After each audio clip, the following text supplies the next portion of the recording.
Turabaramukije cyane bene data bakunzi ba bino biganiro bisanzwe bicishwa kuri runo rubuga rwitwa Ntambwe Data TV. Amahoro y'Imana niyo twongeye kubipfuriza ubugira kandi mu byanyu no mu banyu. Turabaye kandi ikaze muri kino kiganiro cacu musanze mukurikirana uko bakwiye ko bw'ibyo catunganijwe ikongera higashikirwa navyo w'ijambo Imana irambona. Uyu munsi nkabafise ijambo ngomba ko dusangira tubona muri ya majambo avuga ku bahigwe 8 Yesu yavuze igihe yaratanguje ministere yiwe ngaha mw'isi. Izo nyigisho bibonekana yigishije ngo umwanya muremure ari ku musozi, mbere byatumye abashakashatsi cyangwa se abaserangura Bibiliya bazita ngo ni inyigisho zo ku musozi. Izo nyigisho rero zo ku musozi nizo tugomba dusomemwo umurongo umwe hariya mu butumwa bwiza bwa Yesu Kristo ko bwanditswe na Matayo, hanyuma duca dusoma ku murongo w'indwi wonyene, hanyuma duca dusenga Imana. Ijambo ry'umutwe rivuga ngo Yesu yerekana abahirwe abo ari bo. Ni inyigisho abandi bakunda kuvuga ngo Lewi Beatitude, ubuhigwe 8 canke abahigwe 8. Izo nyigisho kandi turazifise no mu nyandiko twifuje kuzozivuga ko ariko mugabo ntibirakunda bivanye n'imyanya kandi n'ingene ari ibiganiro ko mbure birebire, kuko izo nyigisho zihera muri kino gice ca 5 zikarangirira mu gice c'indwi. Ni kuvuga ni igice ca 5, igice ca 6 n'igice c'indwi. Izo nyigisho zose rero nizo twifuje natwe kuzovuga ko hano kuri runo rubuga. Tuvuge kuri izi nyigisho zivuga ngo ni inyigisho zo ku musozi, kuko ni inyigisho navuga ngo z'urufatiro ku muntu wese ari mu rugendo ruja mw'ijuru. None rero ntidurabe duta mu majambo, dusomere umurongo twumve ico uvuga, ibisigaye mu majambo yirambuye tuzobigaruka ko Imana izotwugururira hanyuma kumbure bigende neza tubivuge ko. Havuga ngo umurongo w'indwi igice ca 5 mu butumwa bwiza bwa Yesu Kristo ko bwanditswe na Matayo, havuga ngo hahigwa abagira imbabazi kuko ari bo bazozigirirwa.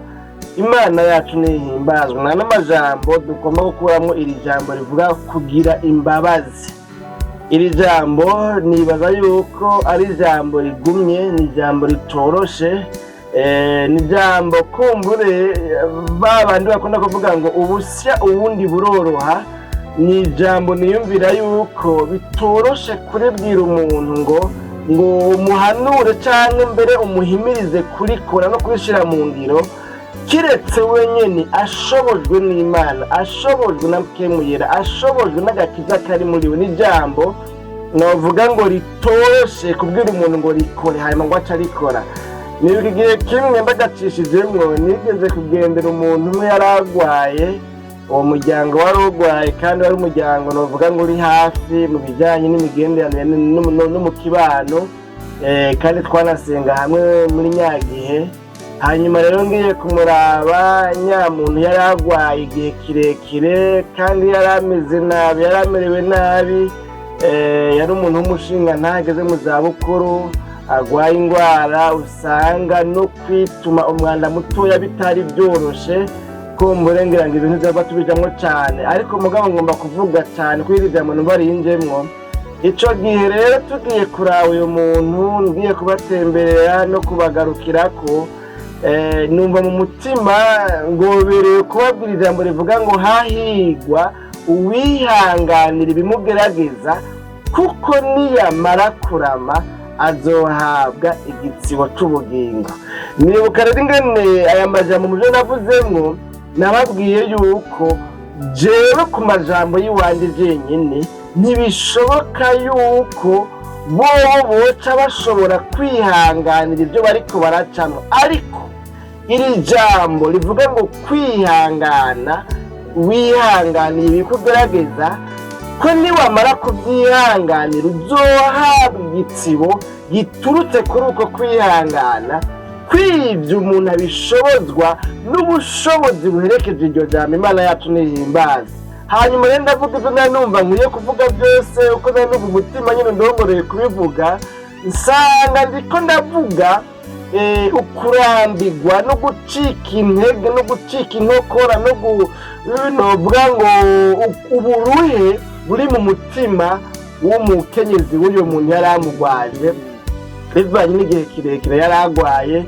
Iyo ngwara murumva ntiyari yoroshe, baraje ngaha mu bitaro by'Ubujumbura, baragiye za Mutoyi za hehe n'ahandi barondera ingene kumbure hobaho kubagwa, hobaho operation, bagasanga ibyo bintu biragoye ntibishoboka, mbere ahubwo uwo babazi kumbure yandurukiramwo gupfa. Ariko Imana ishimwe yarakozwe hanyuma arakira, ameze neza kandi aheze imyaka itari mike, kuko ico gihe hari mu myaka za 2013 2014 gutyo. Murumva yuko uwo muntu haraheze igihe kitari gito. Rero iri jambo Yesu avuga ngo hahigwa abagira imbabazi kuko aribo bazozigirirwa. Muri izi nyigisho nyene ndibukaho naziteguriye, barerekana ama-etape bano bahigwe 8 cyangwa se buno buhigwe 8 buriko ingene bigenda bikurikirana. Mu bisanzwe ubu buhigwe 8 bushematiza, bwerekana inzira umuntu acamwo kuva kuri etape ya mbere yo gufata ingingo ngo yihane akizwe, yakire Yesu Kristo amubere umwami n'umukiza mu bugingo bwiwe. Hanyuma bakerekana ama-etape ya mbere ingene umuntu agenda arahinduka rwose, ingene agenda arakizwa, agenda arahinduka, agashika rero ngo ku rugero rw'uko agira akameremere k'Imana, agira umutima nk'umwe wari muri Kristo Yesu. Ingene umuntu agenda agakizwa, ugasanga yashitse ahantu agira ibintu biri mu mutima w'Imana, ugasanga umuntu ageze igihe ashobora kubabarira, gutanga imbabazi. Wo gutanga imbabazi bisigura ngo ico wankoreye ndakubabariye atagisabwe, sindakurihishije, nimba cari ikintu wankoreye casaba yuko uhanwa, ariko ndakubabariye atagihano kirinze kuhaba, hanyuma ukarekura. Kandi uko gutanga imbabazi ahandi naho ni nk'uko umuntu yofata ibintu byari byanditswe mu nyuguti, mu ndome zisomeka, ikintu bivuga ngo dosiye ivuga ngo uyu muntu yakoze ibi n'ibi yarambabaje, akwiye guhanwa, akwiye kwihorwa. Ariko wewe ugaca ufata shifo cyangwa se flottoire, hanyuma ugaca ugahanagura bya bintu wa muntu yagukoreye, ku buryo rero umuraze udasubira kumubonamwo bya bindi. Imana yacu ntidutabare bene byacu. Niyo mpamvu navuze ngo iri jambo ni jambo rikomeye, ni jambo rihambaye, ni jambo rigoye kandi rishobora bake, kuko burya abantu ubundi yavuze ngo ahari abantu hama urunturuntu, ahari abantu hama amajambo, ahari abantu hama hariho ibyo bapfa. Mu kibano birabivugira ngo habeho novuga ngo mubane novuga ngo zidakomanya amahembe, abandi bavuga ngo ntazibana zidakomanya amahembe. Ni ukuvuga ngo rero ahari abantu hama hariho n'ibyo bapfa, hama hariho kwihenda, hama hariho gutsitazanya, hama hariho kubabazanya. Kubw'iyo mpamvu rero umuntu ari mu rugendo ruja mw'ijuru akwiye gukizwa, akava mu bwiza aja mu bundi, akava kuri etape imwe aja ku yindi, gushika ku rugero rw'uko ashobozwa mu mutima wiwe, akaronka imbaraga, akaronka ubushobozi bumubashisha guharira, bumubashisha kubabarira uwamucumuye, uwamugiriye nabi, agaparvena, agashobora kuvuga ngo ni koko warambabaje, ibyo wankoreye byarambabaje, numva ari nk'uruguma, numva ari nk'aho umengo wari kuransogota icumu mu mutima. Ariko mugabo, kuko ndi umukristo, kuko ndi umukizwa, kuko ndi mu rugendo ruja mw'ijuru, kuko ijambo rivuga ngo muharire ababagiriye nabi, niho na so wo mw'ijuru nabo bazobagirira imbabazi. Muharire ababacumuye, ababashavuje, ababababaje, kuko namwe mwahariwe byinshi na so wo mw'ijuru. Nk'uko iyabahamagaye nayo igira imbabazi, namwe abari kumugirira imbabazi ababacumuyeko. None rero nanje ndakubabariye ibyo wankoreye. Hakwiye rero kugera igihe umuntu agera kuri urwo rugero akavuga ngo nanje nubwo bigoye, nubwo numva ngihuhutwa, ngitonekara, nubwo wacumuyeko, nubwo wanyiciye abanje, nubwo wangiriye ibi n'ibi, ndakubabariye. Kandi uko kumubabarira ni kuko ku munwa gusa, ahubwo zikaba imbabazi zivuye mu mutima, zituma hatari hari amahoro hagati y'umuntu n'uwundi, haca haba amahoro. Imana yacu nihimbazwe. Bene data bakunze ba kino kiganiro igitondo gishasha tuno munsi, birashoboka rero yuko mu buzima bwawe bwa misi yose uhora uhura n'abakubabaje. Birashoboka yuko hari umubanyi mubana yagukoreye ikibi, wumva urababaye, wumva ugize ishavu. Ndavuze ngo numva ngo mfise ishavu ngo nk'iryogurura indege, urashavura, uratunura. Ni ukuvuga muri ino misi ugasanga ugenda ubyikoreye nk'umutwaro, kuko mu bisanzwe ingene bigenda, iyo umuntu yakubabaje hanyuma ntumubabarire, hanyuma ntushobozwe kumurekurira, ntushobozwe kwiyibagiza ibyo yagukoreye, ntushobozwe gutanga imbabazi, iminsi yose ubaho wewe, ubaho umeze nk'umuntu yikoreye umutwaro, ubaho wikoreye wa muntu, ubaho udashobora no gusinzira kubera bya bindi wa muntu yagukoreye. Ariko mugabo wewe ugasanga muri kameremere yiwe naco bivuze, naco bitwaye, nta ngorane, naco bimubwiye, kuko hariho abantu muri bumengo imitima yabo nuvuga ngo yarakomantaye, ahubwo umengo baryoherwa ari uko bacumuye ku muntu, baryoherwa ari uko bababaje umuntu. Hariho umuntu usanga umengo aryoherwa ari uko abonye akubabaje. Imana yacu nidutabare. Rero wewe nawe ugasanga muri ino minsi urafise umuntu yagucumuyeko, urafise umuntu yakubabaje, urafise igikomere mu mutima, kuko biragoye kuba kuri ino si, biragoye kuba muri buno buzima ubana n'abandi hanyuma ngo ubure umuntu agutsitarako, ubure umuntu akubabaza, ubure umuntu agushavuza, ubure umuntu agucumura. Ico kiragoye. Novuga ngo mu yandi majambo ahubwo ni nk'imboneka rimwe. Ariko mugabira ijambo ritubwiye ngo hahigwa abagira imbabazi, kuko aribo bazozigirirwa. Bene data bakunze b'ikiganiro igitondo gishasha cy'uno munsi, aho mugiye kwirigwa, aho musanzwe muba, ibyo musanzwe mwirigwamwo, ibyo musanzwe mukora mu buzima bwanyu bwa misi yose, iri jambo uritwara uryiyumvireko. Mbega kuri mu rugendo ruja mw'ijuru, mbega kuri umukizwa, mbega kuri umukozi w'Imana, mbega kuvugishwa, mbega kusigura, mbega kuririmba, mbega kufise impano zitandukanye, mbega mu bikuranga harimo uyu mutima ugira imbabazi. Navuze ko muri ya etape bakoresheje abasasanguzi mu bya Bibiliya mu gusigura aya majambo avuga ku buhigwa 8, berekana ingano yuko uyu mutima ushobora kubabarira umuntu nawuronka ataragara ku rugero rwo kuba afise umutima nk'uwari muri Kristo Yesu, nk'umutima novuga ngo umutima w'Imana. Hagari igihe umuntu akizwa akanesha akameremere, kugeza hano bavuga ngo ari mw'isi mugabo atari mw'isi, ari mw'isi naho mugabo umengo twe tubona ko ari mw'isi, ariko yarateye intambwe ari ku rundi rwego, aho ibyaha novuga ngo bitakimufise k'ubushobozi. Ni ukuvuga ageze ku rundi rwego, novuga ngo ibirenge vyiwe naho umengo ntibigihonyora mw'isi. Imana yacu nidutabare. Ico kintu kiragoye kucumva neza, ariko mugabo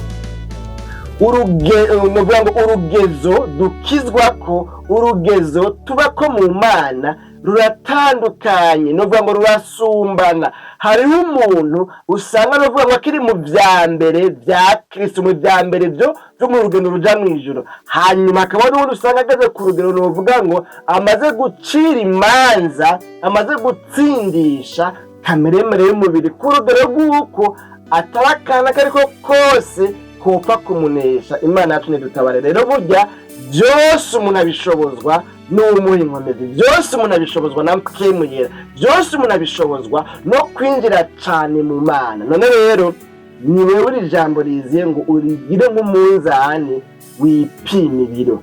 Mbega uharira ku rugero rungana iki abakugiriye nabi?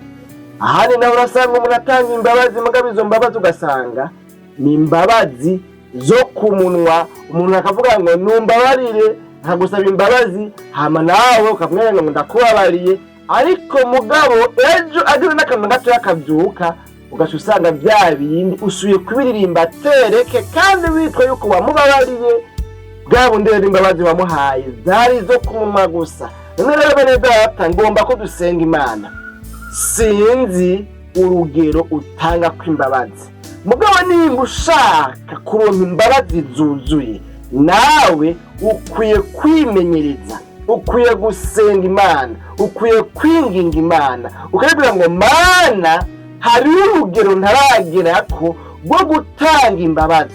Iyumvire nawe ibyaha wagendeyemo, iyumvire nawe ibicumuro ufise imbere y'Imana, iyumvire iby'Imana nawe yakubabariye, wiyumvire nawe ibyo warengutse ubwira Imana ngo Mana ndasabye umbabarire kuri ibi n'ibi. Cyangwa wiyumvire rero hamwe Imana yo bitakubabariye ikongera ikabigarukana igihe cyo kuvuga ngo Mana ndasabye ngo umbabarire nagucumuye kuri ibi n'ibi. Imana aho kukubabarira igacizana ya liste ya bya bindi byose. Mbega wumva wobyifatamwo gute mu gihe waruzi ngo warababariwe? None rero nuko bigera no mu buzima bwacu bwa minsi yose, twige gutanga imbabazi, twimenyereze gutanga imbabazi. Aho bitugora gutanga imbabazi, dusaba Imana uwo mutima utubemwo, dusaba Imana duhe kwinjira cyane muri yo, dushike ku rugero rwo kugera kuri etape twumva dushobora kubabarira umuntu yatugiriye nabi. Imana yacu nidutabare. Muri bino bihe habaye intambara n'ugwimo muri bino bihugu byacu byo mu karere ka Afrika mu buseruko, niko novuga ko muri mu Rwanda, mu Burundi, muri Kongo n'ahandi, twashoboye kumva intahe zaho, twagiye twumva abantu Imana yagiye yigisha kubabarira ku rundi rwego.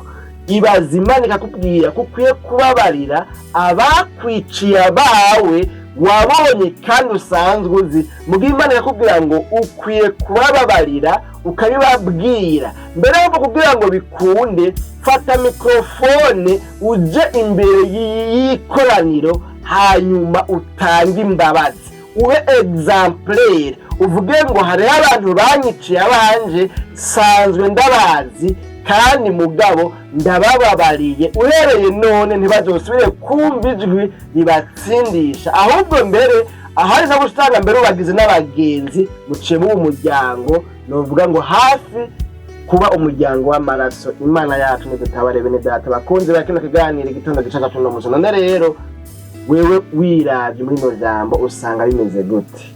Urugero rwawe rwo kubabarira abakugiriye nabi, mbega usanze bimeze gute? Uri ku rugero rungana kangahe cyangwa se rumeze gute, rungana gute rwo gushobora kubabarira abakugiriye nabi? Nano majambo naremse mu mutima wanje nifuza ko dusengerako kugira ngo nimba usanze bikugora udashobora gutanga imbabazi, uvuga ngo Mana uyu muntu ndamubabariye kandi biraheze, ndakwinginze ngo ushoboze igihe nzomubonemo ibindi, nzomubonemo bishasha, sinzomubonemo ca kibi yankoreye. Ushobora kuba ufise abantu baguhombije, ushobora kuba ufise abantu bakwirukanishije ku kazi, ushobora kuba ufise abantu bakurenganije mu kazi, ushobora kuba ufise abantu bagukoresheje ntibaguhembe imishahara yawe y'umwaka, imyaka ingahe ugatazira yoye. Ushobora kuba ufise abantu novuga ngo batumye wangara, batumye wangazwa,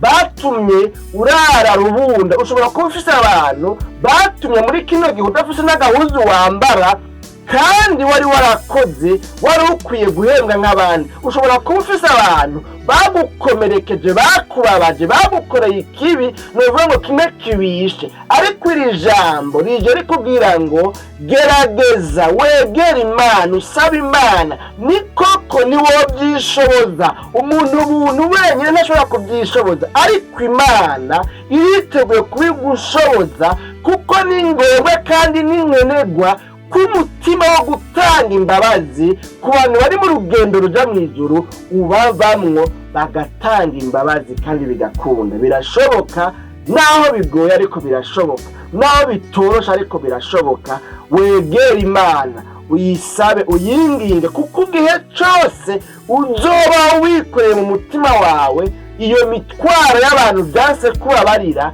uzoba uri umugorwa, uzoba urushe, nta mahoro, uzobura itiro, uzobura umubiri wonde, ugenda ushira umunwera, kandi n'ibyo ukora ntibizokunda ko uroranirwa, kubera novuga ngo environnement spirituel yiwawe, ikirere cyawe cyo mu buryo bw'impwemu cuzuyemo injyane z'abantu utarababarira, cuzuyemo umutima mubi, cuzuyemo icuka kibi, ntibikunda yuko uroranirwa, kandi mu kirere cyawe cyo mu buryo bw'impwemu huzuyeyo novuga ngo icuka kibi. Birakwiye gutanga imbabazi, Imana igushoboze, kandi niwayisaba iragushoboza kugira ngo bikunde ikirere cyawe cyo mu buryo bw'impwemu ceyuke, hanyuma nawe ugirirwe imbabazi, nawe ugirirwe ubuntu, nawe Imana ikunezererwe.